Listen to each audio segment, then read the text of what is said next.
সদ্যবিগত 2024 সালে পোশাক খাতের রপ্তানি এবং প্রবৃদ্ধি ভালো হলেও রাজনৈতিক অস্থিরতা আর শ্রমিক অসন্তোষে অনেকটাই অগোছালো ছিল গার্মেন্টস শিল্প।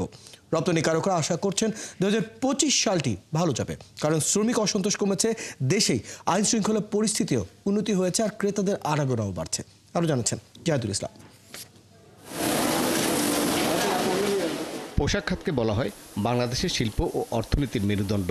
সিল্কোর সিল্ক অ্যান্ড শাইন, যাতে আছে আর্গান অয়েল ও ওট প্রোটিনের গুডনেস, যা আপনার চুলকে রাখে হেলদি অ্যান্ড শাইনিং। মোট জাতীয় উৎপাদনে এই খাতের অবদান প্রায় 11%। দেশে মোট কর্মসংস্থানেরও 5.5% যোগান দেয় রপ্তানিমুখী টেক্সটাইল ও গার্মেন্টস শিল্প।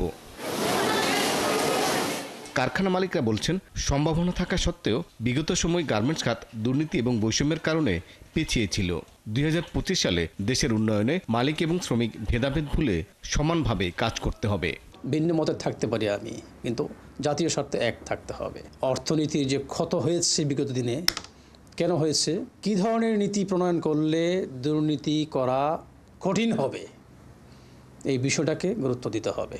আরেক রপ্তানিকারক বলছেন, বৈষম্য বিরোধী আন্দোলন সফল হবার পর ক্রেতাদের আস্থা ফিরিয়ে আনতে আইন শৃঙ্খলার আরও উন্নয়ন এবং বাংলাদেশকে ব্র্যান্ডিংয়ে জোর দিতে হবে।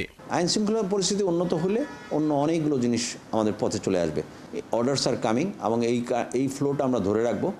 বায়াররা ডেফিনেটলি আমাদের সাপোর্ট দিবে, এবং আমি মনে করি যে বাংলাদেশের বর্তমান যে রাজনৈতিক পরিস্থিতি এবং সুন্দর একটা ইলেকশন সুষ্ঠুভাবে যদি আমরা সম্পন্ন করতে পারি, এটাই আমাদের সুন্দর একটা ব্র্যান্ডিং হবে। এই ব্র্যান্ডিং নিয়ে আমরা এগিয়ে যেতে পারবো। বিজিএমইএ এর সাবেক সিনিয়র সভাপতি বলছেন, এরই মধ্যে ক্রেতারা বাংলাদেশে ফিরছেন। তাদের ফিরে আসার টেকসই করতে বৈষম্যহীনভাবে ক্ষুদ্র এবং মাঝারি সব পোশাক কারখানাকে সহায়তা দিতে হবে।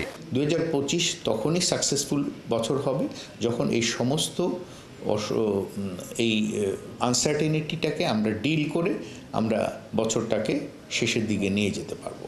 বিকেএমইর এই নেতা বলছেন, অবকাঠামো উন্নয়ন, ব্যাংকিং খাতের সংস্কার এবং জাতীয় রাজস্ব বোর্ডকে দুর্নীতিমুক্ত রাখাও রপ্তানিমুখী পোশাক শিল্পের জন্য সমানভাবে জরুরি। এনবিআর এর প্রতি একটাই অনুরোধ যে আপনারা একটু ব্যবসা বান্ধব হন। এই দুর্নীতিটা আমি মনে করি যে বন্ধ করা অবিলম্বে দরকার। এত বড় একটা বিপ্লবের পরেও এনবিআর এর ঘুষ কিন্তু এখনো বন্ধ হয় নাই। দেশে এখন রপ্তানিমুখী গার্মেন্টস কারখানা আছে প্রায় 2,500, শ্রমিক 44 লাখ। সদ্য বিগত বছরে পোশাক রপ্তানি হয় $38.48 বিলিয়ন। জাহিদুল ইসলাম, 71, ঢাকা।